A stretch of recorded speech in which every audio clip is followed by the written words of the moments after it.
Liquor కేసులో A2గా ఉన్న Vasudeva Reddy remand రిపోర్టులో కీలక విషయాలను ప్రస్తావించింది సిట్. ఈ కేసులో వాసుదేవరెడ్డిదే కీలక పాత్ర అని నిర్ధారించిన సిట్ 5 ఏళ్లలో 3,570 కోట్లకు పైగా అక్రమ వసూళ్లు జరిగినట్లు తేల్చింది. ఆటోమేటెడ్ వ్యవస్థని ఉద్దేశపూర్వకంగా నిలిపేసి మాన్యువల్ OFS ద్వారా కిక్ బ్యాక్ వ్యవస్థ నడిపినట్లు సిట్ ఆరోపించింది.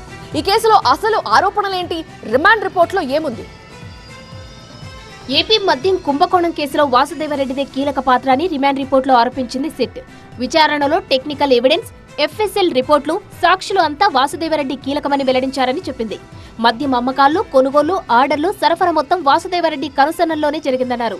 APSBCL కార్యకలాపాలు మొత్తం ఆన్లైన్లో ఉండగా వాటిని మాన్యువల్ గా మార్చడంలో కీలక పాత్ర వాసుదేవరెడ్డిదే అని చెప్పింది సిట్. APSBCL వ్యవస్థ మొత్తాన్ని ఎలాంటి అనుమతులు లేకుండానే మాన్యువల్ గా నడిపారని, ఈ మద్యం స్కామ్ లో మొత్తానికి సిండికేట్ గా ఉంటూ అధికారులు సిబ్బందిని నడిపించారని సిట్ తెలిపింది. ఈ కేసులో A1గా ఉన్న రాజశేఖర్ రెడ్డి, అతడి అనుచరులు సుమిత్ ప్రకాష్ల ద్వారా సెటిల్మెంట్లు చేశారని సిట్ అధికారులు ప్రస్తావించారు.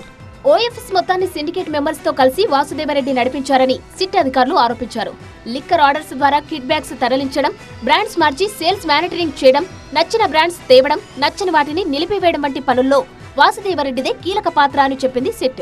లిక్కర్ కంపెనీలను బెదిరించి ఆ యజమానుల నుంచి డబ్బులు వసూలు చేశారని, పర్సెంటేజీల రూపంలో వసూలు చేసి నేరాలకు పాల్పడ్డారని ఆరోపించారు. పబ్లిక్ సర్వెంట్ గా ఉంటూ క్రిమినల్ నేరాలను ప్రేరేపించేలా వాసుదేవరెడ్డి వ్యవహరించారని తెలిపింది.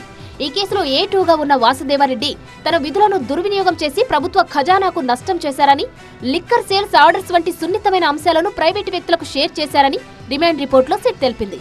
లిక్కర్ స్కామ్ ఎలా చేయాలనే దానిపై తరచూ సమావేశాలు నిర్వహించారని తెలిపింది. 2019 నుంచి 2024 వరకు APSBCL కేంద్రంగా ఈ అవినీతి జరిగినట్టు రిమాండ్ రిపోర్టులో అధికారులు వెల్లడించారు.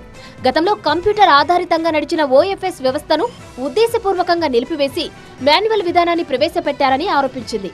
కిక్ బ్యాక్లు ఇచ్చే బ్రాండ్లకు ప్రాధాన్యత ఇచ్చి ఇవ్వని వారికి OFS కోత విధించారని, తద్వారా మార్కెట్ను నియంత్రించారని పేర్కొంది. చీప్ బ్రాండ్ల కేసుకు 150 రూపాయలు, మిడ్ రేంజ్ కు 200 నుంచి 350 రూపాయలు, హై ఎండ్ బ్రాండ్లకు 600 రూపాయల చొప్పున వసూలు చేసినట్టు చెప్పింది. మొదట 12% కమిషన్ వసూలు చేశారని, తర్వాత దాన్ని 20% వరకు పెంచారని ఆరోపించింది.